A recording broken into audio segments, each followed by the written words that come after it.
Hello, welcome everybody. This is the Benjinator, and you're watching Let's Play Xenogears, the greatest game on Earth.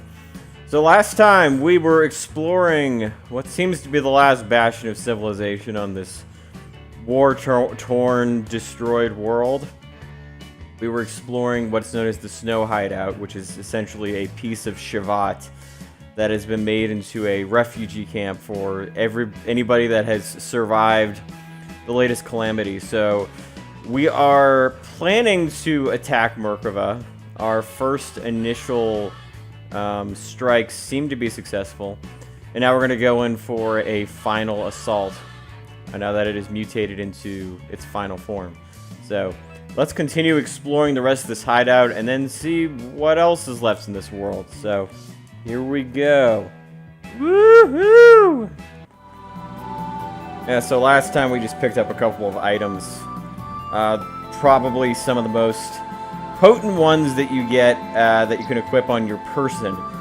But as I mentioned in the last video, really the most important thing that you have to worry about at this point in the game, just as far as requirements, is actually your gear upgrades. And your gear upgrades, you don't need to get your gear upgrades here, because they're not the best in the game. You're better off saving that money for a different area. So this is in the back of the hideout, and believe it or not, when I was playing this is the first time I'd ever been back here. I'd played this game at least, 5 or 6 or 7 times before. But usually at this point I was just so eager to finish the game because I was just so, excited to see the endings that I just kind of overlooked a lot of stuff. So this guy, as it turns out, is a gear weapons specialist. And right now he's indicating that if you bring him a sword, he'll be able to make it into something better. And so this is actually something that I had to kind of figure out on the fly. Weirdly enough, I didn't look this up online. But he's actually referring to the Kishin sword, and so what I did is I unequipped the Kishin sword from the Fenrir, Citan's gear. And this is something that you can actually give to him, and he can make it into a better weapon. So, yeah, yeah, there it is. There's the Kishin. So he goes through that whole thing where he's like, well, I'm not going to give it to someone rude enough to have it equipped to their gear. But then if you have it unequipped, he'll be able to take it and make it something better. And it's amazing that it doesn't actually cost anything. It's totally free. He just made his day. So the Kishin sword is now enhanced, and now we have the Kaijin sword, which Kishin. So I believe that this is Citan's ultimate weapon. If there's a better weapon out there, please let me know. I haven't been able to find it, but it's pretty great. I enjoyed using the Kishin sword. So this was cool. This was something that I had not discovered before, and I was fairly happy to find something new. I mean, it's always amazing. Like even when you play your most beloved game and you discover new things, because again, when it came to the second disc, I wasn't really that interested in 100% completion, because at that point, I just wanted to finish the game up. I should mention, by the way, folks, that there are a couple of rooms that I miss in this hideout. And here's actually kind of an interesting thing that I never quite figured out. I'll probably end up having a bonus video where I take care of this, but you give this guy a gold nugget, and supposedly he should be digging for you. But the only thing that I found was that, yeah, you give him a gold nugget, and then you come back later, and supposedly he has something for you, because if you walk back, this is the message that I kept getting, is that he says that you have to keep waiting. And even when I came back after, maybe 200 battles, nothing really changed. So, I mean, that might have been something that I missed, but I do plan on making additional bonus videos for Xenogears, so probably in the future I will take care of that. So this is just the room that you started in. Nothing special here. No hidden doors or whatnot. But anyway, yeah, the gold nugget guy, don't know what his deal is. But for the time being, we're going to be basically I think we're going to be leaving pretty soon, yeah. So now we're going to get a chance to see what the rest of the world is looking like as it is. Because, yay, we finally get to be on the world map, something we haven't done on the second disc. So that's your snowfield hideout right there. And you can always go back there just to check stuff out. You do have full access to the Yggdrasil. But if you notice on the mini-map, there's only a handful of yellow dots. That's because all the other places that you've gone to are ostensibly destroyed, although oddly enough, their icons are still there. Like, Bleedovik is still there on the map. There's a couple of other places. The Thames is notably absent, and you'll find out why that's the case later. But this is the Anima Relic dungeon. So here's actually a battle that you can fight against enemies that we haven't seen before. Oh, those are the Sufals, right? Remember those guys. So this is your first chance to really get a glimpse of, well, we've seen the Xenogears and its magic work against Graf before, but I just want to give you guys a sense of how cool this thing is. So you just hit the triangle button, and he does a little zing. I just think that's so awesome. But yeah, these Sufals are everywhere now. There's mutants that are like have just essentially scoured the earth. That's ostensibly because these are all people that were turned into mutants by the Gazel Ministry. Those rotten bastards. So you will see plenty of those around. And the Anima Relic dungeon, this little crack and so forth. Getting there, it's actually a little tricky. There's like a little. It's hard to see at this angle, but there's actually like a little path that leads down into this giant crevice in the earth. So you can go there. That's the first dungeon. That's where you fought Dominia, and it's a great place to learn death blows, which is something that I did do before leaving for the final dungeon. So and you'll see the death blow showcase in a couple of videos from now. It's pretty fun, but that's a great place to learn death blows. It's one of the only places where you can reliably fight enemies just on the ground and not gear enemies. So anyway, now we're back at Taura's house, and Taura doesn't have much to give you, but he does give you something. Coming back here is not super significant, but he does give you some items. Hey Taura, how's it going?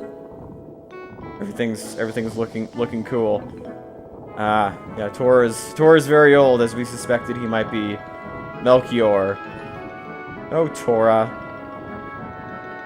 Yeah. Oh, he's got a present for us. That's nice. The manly mantle and the goddess robe. And the goddess robe is probably the best body armor you can put on one of your female characters. So the manly mantle, I can't even remember what it is. I think it's an accessory that increases your strength or something like that. I mean, a lot of these items, like the items that you fight on the ground, are not critical at this point, because you're not really going to be fighting anybody on the ground in person that's super significant. Like there's not going to be any bosses that you fight just using your human form. Like all the major battles from this point on are in your gear. And so, as I said before, there's going to be a big emphasis on getting the correct gear equipment, and you'll see that soon enough. But anyway, let's continue exploring the rest of this world. So you might notice that on the continent of Ingus, nothing is highlighted except for that one yellow dot right there. So we're going to see what that's all about just next. Well, where am I going? See, there's Bleedovik. And there's the hideout where Bart and his gang used to be. Can't go there anymore.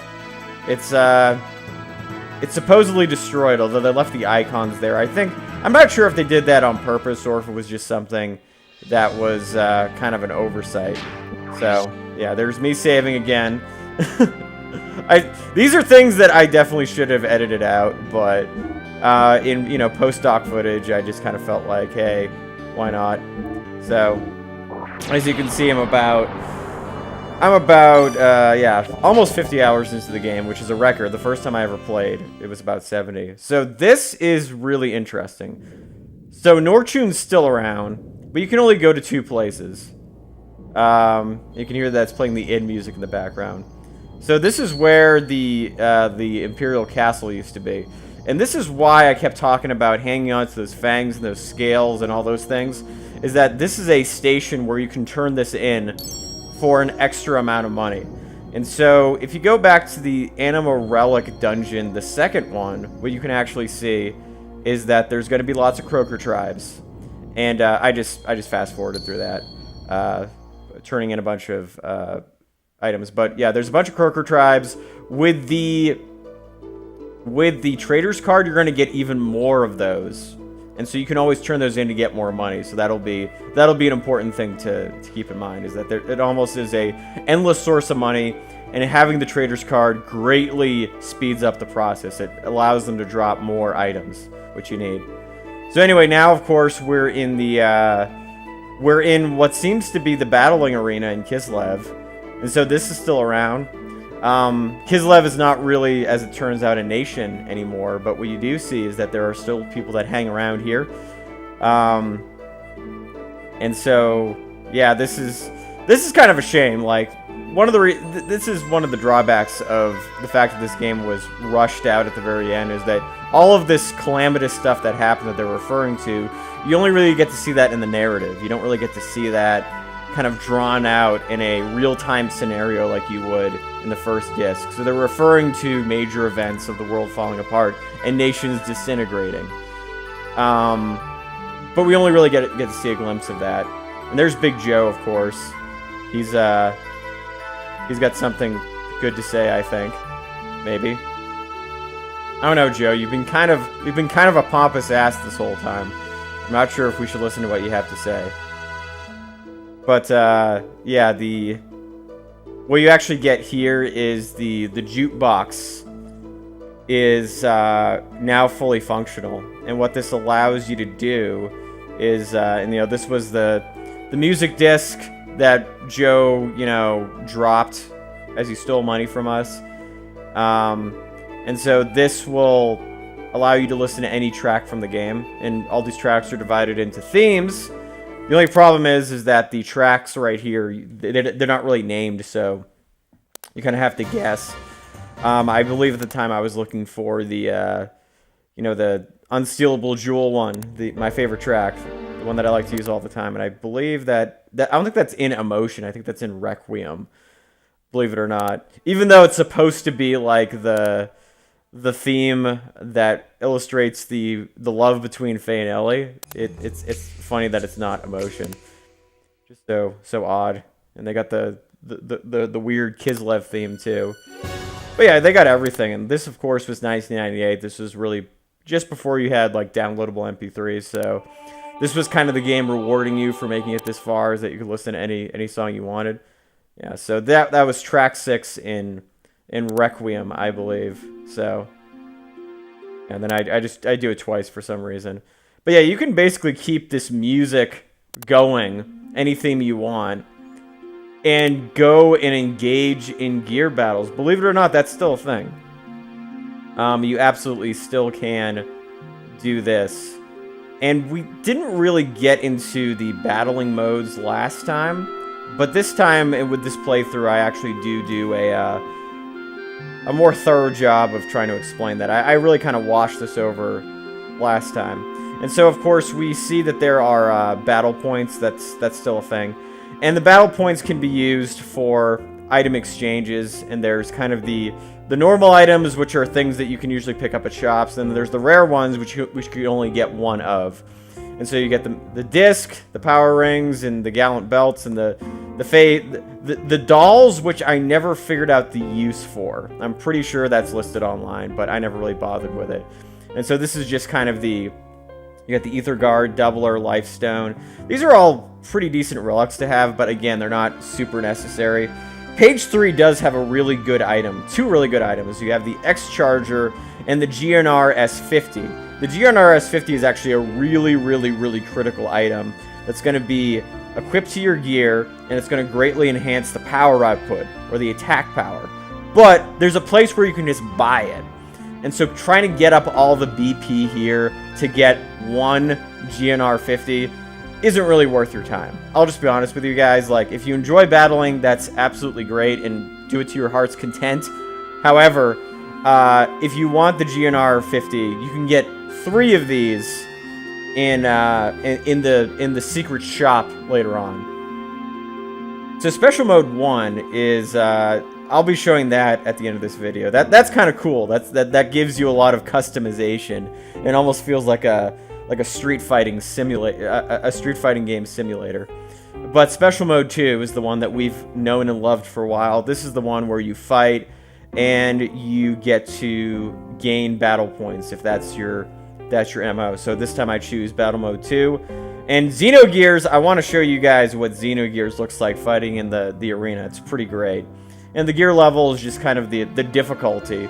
And this is what I really like, is that it lets you keep the music that's playing in the background.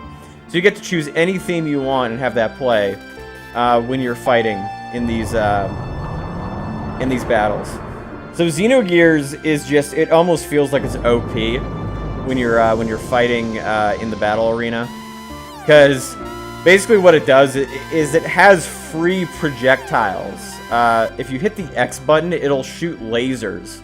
Like, not the lasers that take up heat, that take up heat and drain your energy. Like, you can just sit back here, look at this. Those little blue things, those are like heat-seeking missiles. You just sit back and you just shoot at them, and it's just kind of crazy. And what's really nice about it is that, you know, I don't do a great job of dodging this guy's attacks, but if you manage to not get hit, you actually get a ton of battle points for winning. So it can be a fairly quick way of getting up to, basically getting up to the amount of BP you want, if you decide to do that. But as I've mentioned before, it's not hugely beneficial. It's not something that is really necessary unless you really like doing battles. Like, you can get all the best items in the game, some of the most premier stuff, and you don't have to bother with this at all. So yeah, you get this is just kind of how it works, and then you can just kind of slowly build up BP. But I'm just going to show you Special Mode 1. This is kind of nifty. So you actually get a bonus battling mode. That's Battle Mode 1. And, you know, the lady was not very helpful in telling you all this, but you can choose whatever one you want to fight, and you can actually fight your own gears. And there is a mode that allows you to use the second controller. So you can actually, if you want to do this, you can fight with your friends. So the practice mode is kind of interesting because right now, basically the enemy gear doesn't do anything, right? Is that you can just kind of do this and you can practice your moves. And if you hit the pause button like this, you can switch what the AI is going to do, which is pretty cool. And the frame rate too, which I think is pretty nifty. I'm actually recording at 29.97 frames per minute. And then, yeah, there's bystander, there's on guard, so operate with controller 2. This means that you can basically fight against your friends in this regard. I think it's unofficial, but you can still do that. And so these are all the different modes that you can do. And so, like, if you're really into this, you can set the AI to whatever you want. So I think it's pretty nifty, I think. Good stuff. And so yeah, that's your bonus battling for the arena. So yeah, that's basically what you're seeing as far as civilization is concerned on the rest of this world. Is that you can go to your hideout, you can say hello to Taura, and you can go to the Kislev Battle Arena. But there are a few other locations that you can go to too, including the first Anima Relic Dungeon, the second Anima Relic Dungeon. But what we're going to be seeing next is kind of this nifty little side quest, and this was the first time that I ever saw it too.